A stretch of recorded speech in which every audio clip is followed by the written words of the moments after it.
Horror Tale, Grandma's Dream. Listen up, folks, 'cause what I'm about to tell you is a real-life horror story that happened to yours truly. Picture this. My family resided in a godforsaken little town nestled in the dark corners of rural Maine. Now let me tell you about Grandma. She had a reputation, you see. The whole damn village knew her as the go-to woman when it came to calming down scared kids. She had this uncanny ability to read a child's fears just by glancing at their forehead. And let me tell you, she never charged a penny for her babysitting skills. But here's the kicker, and I swear on all that's holy, my old man and I firmly believe Grandma had not one but two guardian spirits, some sort of fox-like creatures that had tagged along from God knows where. And now hold on to your britches, 'cause things are about to get downright chilling. You see, as Grandma aged, her mind started slipping. The doctors diagnosed her with cerebellar atrophy, but that was only the beginning of her nightmare. She'd babble on about seeing my long-dead grandpa coming to whisk her away to the other side. And she'd swear up and down that she saw these white-clad figures beckoning her through the window. It gets even creepier, my friend. Grandma would often ramble about wanting her damn shoes, claiming she needed to go home, to leave this mortal coil. Sheesh, it sends shivers down my spine just thinking about it. Winter settled in, and that's when Grandma took a turn for the worse. Bedridden, helpless, and totally dependent on us for her every need. She'd mumble some words at first, but eventually her voice faded away like a distant echo. All that remained were her teary eyes, brimming with unspoken torment. We begged the doctors for answers, but they couldn't explain it. It was then that my aunt, bless her twisted soul, shared a chilling theory. You see, Grandma had this code, a moral compass that forbade her from accepting a single dime from friends or neighbors for medical expenses. She'd always speak the truth, as if leaking some forbidden knowledge, and that's what sealed her lips. It's no wonder she lost her voice, my friend. And eventually, she lost her life. Now in these parts, there's an old tradition when someone passes on. They remain at home for a day, 7 long days before they're laid to rest. It's like a macabre waiting game. I remember that fateful night when Grandma left us. Tears streaming down my face, a lump in my throat, my heart heavy as a tombstone. I couldn't bear the thought of her departing, slipping away into the void. But I was just a helpless observer, my hands tied.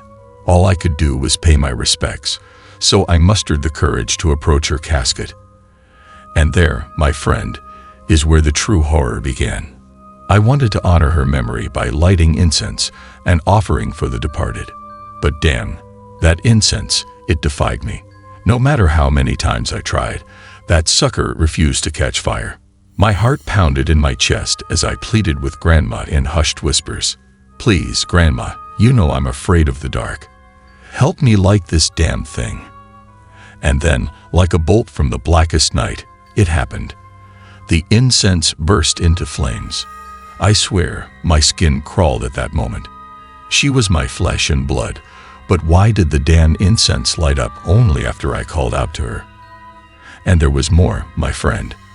I tried to insert the incense into the holder, mind you, that holder was filled with rice.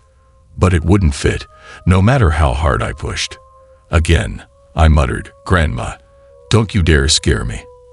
I'm scared enough as it is. And just like that, the incense slid right in. My heart raced, my mind reeled, unable to comprehend what had just occurred. I stumbled back into the house, dazed and confused. But let me tell you, things took a turn for the worse. My head throbbed with a searing pain, a pain that seemed to seep into my very soul. Exhaustion overcame me, and I collapsed on the bed, shutting my eyes.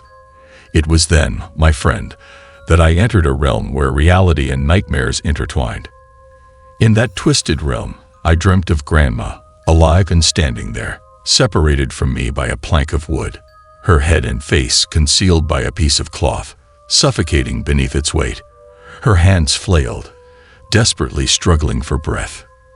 And oh, how I fought tooth and nail to remove that cloth from her face. But try as I might, It clung to her like a second skin. I attempted to push aside the wooden barrier that stood between us, but it might as well have been immovable granite. Panic consumed me, and I screamed and shouted, my voice echoing through the void. Suddenly, my father jolted me awake, his eyes filled with concern. He asked what was wrong, why I had fallen asleep, only to awaken in tears and hysteria. And so I told him, my voice filled with a mixture of desperation and disbelief. I told him and every damn person who'd listened that Grandma was still alive, that I had dreamt of her torment, her face shrouded in cloth, gasping for air. But they didn't believe me, my friend. No, they chalked it up to grief, to the ramblings of a disturbed mind lost in a labyrinth of dreams.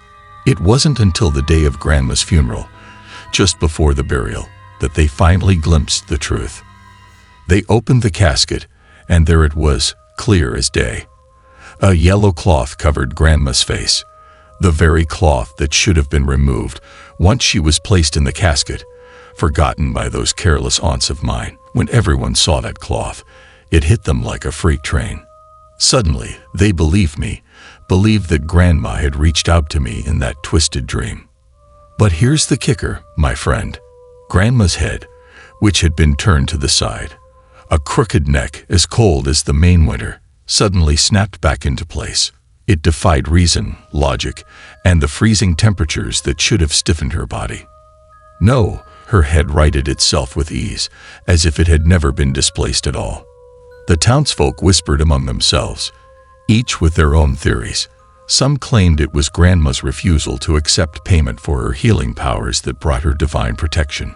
Others whispered about the two fox-like spirits that trailed in her wake, guardians of her very soul.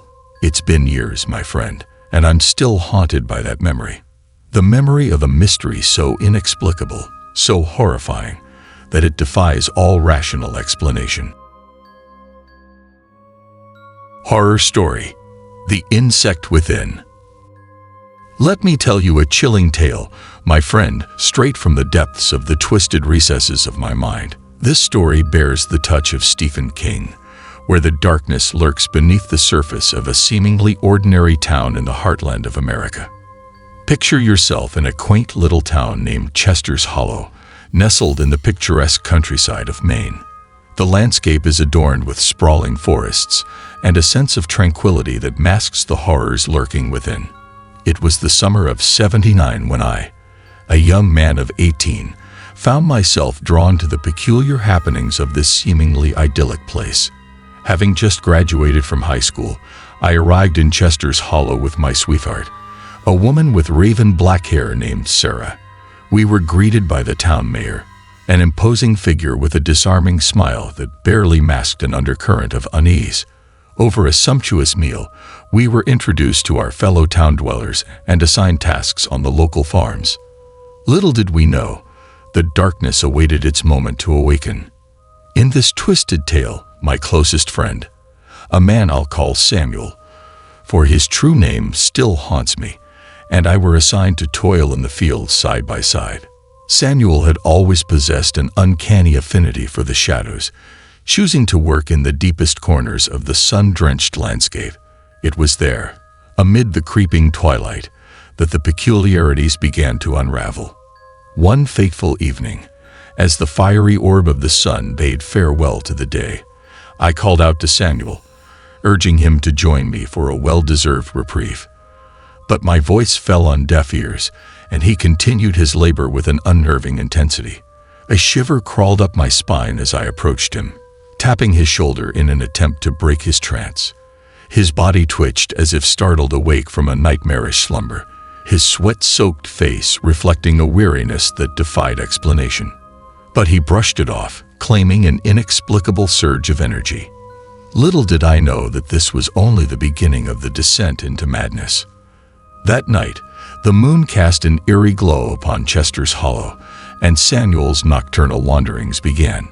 Driven by an unseen force, he slipped out into the darkened abyss, leaving me to witness this nocturnal odyssey. Fueled by equal parts curiosity and concern, I followed his elusive footsteps, our journey leading us to a patch of land swathed in shadow. To my astonishment, a procession of townsfolk emerged from the darkness, their minds ensnared in the clutches of a sinister enchantment. They moved in a synchronized rhythm, their bodies digging into the earth with a fervor that defied reason. Desperate, I called out to Samuel, each cry fading into the night, consumed by the haunting silence. His eyes glazed over, devoid of recognition, as if his very soul had been devoured by the malevolence gripping our town. Driven by a maddening mix of terror and determination, I approached Samuel, my hands grasping at his shirt in a futile attempt to awaken him from this living nightmare. It was then that I beheld the unholy visage etched upon his stomach, a grotesque manifestation of faces twisted in agony, as if trapped within the depths of his flesh. My heart pounded in my chest, threatening to burst forth from the cage of my ribs, as I tore at the garments of the others, revealing a nightmarish tapestry of faces that defied all rationality. The sight struck me with a paralyzing fear, my mind teetering on the precipice of insanity. Sensing the looming darkness that had descended upon Chester's Hollow, I beckoned Sarah, my love, to witness this abomination. Together, we sat in stunned silence, our minds grappling with the impossible, while the faces whispered their eerie secrets, their voices a cacophony of terror. Word spread like wildfire through the town, and soon the mayor and the townsfolk arrived, their eyes wide with disbelief. Among them, an ancient figure stepped forward, his wizened countenance bearing witness to the shadows that had plagued our land for centuries. With a voice tinged with equal parts sorrow and dread, he began to recount a tale that echoed the darkest recesses of our nightmares. And so, my friend, the tale of the insect within draws you into a web of horror spun by the twisted imagination of Stephen King. Within these pages, the sinister forces that lay dormant within the American heartland claw their way to the surface, revealing the true terrors that lurk beneath the veneer of normalcy. Beware, for once you enter the embrace of this nightmarish tale, there is no escape.